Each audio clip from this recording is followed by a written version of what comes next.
Welcome to law visit. आज इस video में हम समझेंगे difference between seat and venue in arbitration and secondly who determines the seat of arbitration. आइए पहले हम समझते हैं कि सीट और वेन्यू में क्या डिफरेंस है। हालांकि दोनों टर्म सीट और venue arbitration and conciliation act 1996 में डिफाइन नहीं है, लेकिन इन दोनों का डिफरेंस किसी भी आर्बिट्रेशन प्रोसीडिंग्स के लिए बहुत क्रूशियल होता है।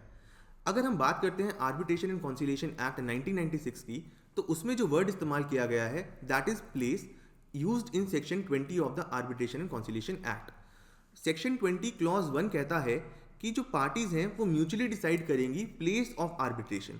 अब ये जो प्लेस है सेक्शन 20 क्लॉज 1 में, it corresponds to seat. Section 20 clause 2 कहता है कि अगर पार्टीज म्यूचुअली प्लेस डिसाइड नहीं कर पाती हैं तो आर्बिट्रल ट्राइब्यूनल डिसाइड करेगी place of arbitration. Again it corresponds to seat of the arbitration.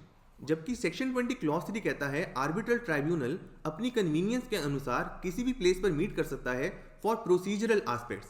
अब ये जो क्लॉज है it corresponds to venue of arbitration. अब आइए हम समझते हैं यहाँ से डिफरेंस क्या आता है। Seat of arbitration basically determine करता है जुरिस्डिक्शन ऑफ आर्बिट्रेशन, जबकि वेन्यू ऑफ आर्बिट्रेशन डिटरमाइन करता है लोकेशन जहां पर आर्बिट्रल प्रोसीडिंग्स कंडक्ट की जाएंगी। आइए इसको हम एक एग्जांपल से समझते हैं। मान लीजिए एक आर्बिट्रेशन में सीट ऑफ आर्बिट्रेशन चूज की गई है दिल्ली, लेकिन उस आर्बिट्रेशन का वेन्यू है चंडीगढ़। तो अगर in case arbitral award challenge होता है तो जुरिस्डिक्शन वेस्ट करेगी with the high court of Delhi, क्योंकि सीट ऑफ आर्बिट्रेशन दिल्ली में है। ऑन द अदर हैंड जहां पर प्रोसीडिंग्स कंडक्ट की जा रही है that place will be Chandigarh, क्योंकि वेन्यू आर्बिट्रेशन का चंडीगढ़ है। इस पॉइंट को ऑनरेबल सुप्रीम कोर्ट ने 2012 में एक landmark judgment Bharat aluminium company versus Kesar aluminium technical services में क्लियर किया। ऑनरेबल सुप्रीम कोर्ट ने बोला कि सेक्शन 20 के अंदर एक कॉमन वर्ड प्लेस यूज्ड है, लेकिन सेक्शन 20 क्लॉज 1 और सेक्शन 20 क्लॉज 2 कॉरेस्पॉन्ड करते हैं to the seat of arbitration, लेकिन सेक्शन 20 क्लॉज 3 कॉरेस्पॉन्ड करता है to the venue of arbitration. I hope आपको सीट और वेन्यू में डिफरेंस क्लियर हो गया होगा। अब हमारे माइंड में क्वेश्चन ये आता है कि who determines the seat of arbitration, क्योंकि हमें पता है हमारा आर्बिट्रेशन का जो लॉ है that is based on party autonomy. तो दोनों पार्टीज म्यूचुअली डिसाइड करते हैं इन द आर्बिट्रेशन एग्रीमेंट कि सीट ऑफ आर्बिट्रेशन क्या होगी।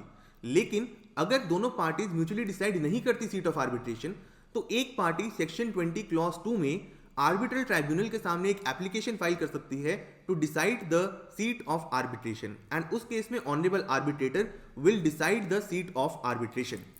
सीट और वेन्यू में एक और मेजर डिफरेंस है। सीट ऑफ आर्बिट्रेशन एक बार डिसाइड होने के बाद चेंज नहीं होती अनलेस म्यूचुअली दोनों पार्टीज उसको चेंज करना चाहें, लेकिन वेन्यू ऑफ आर्बिट्रेशन क्योंकि वो सिर्फ एक लोकेशन है जहां पर आर्बिट्रल प्रोसीडिंग्स कंडक्ट की जाती हैं, तो उसको चेंज किया जा सकता है from time to time. I hope आपको इस वीडियो से सीट, वेन्यू और प्लेस का मतलब समझ आ गया होगा इन कंटेक्स्ट ऑफ आर्बिट्रेशन। ऐसी और जानकारी के लिए जुड़े रहिए लॉ विजिट के साथ।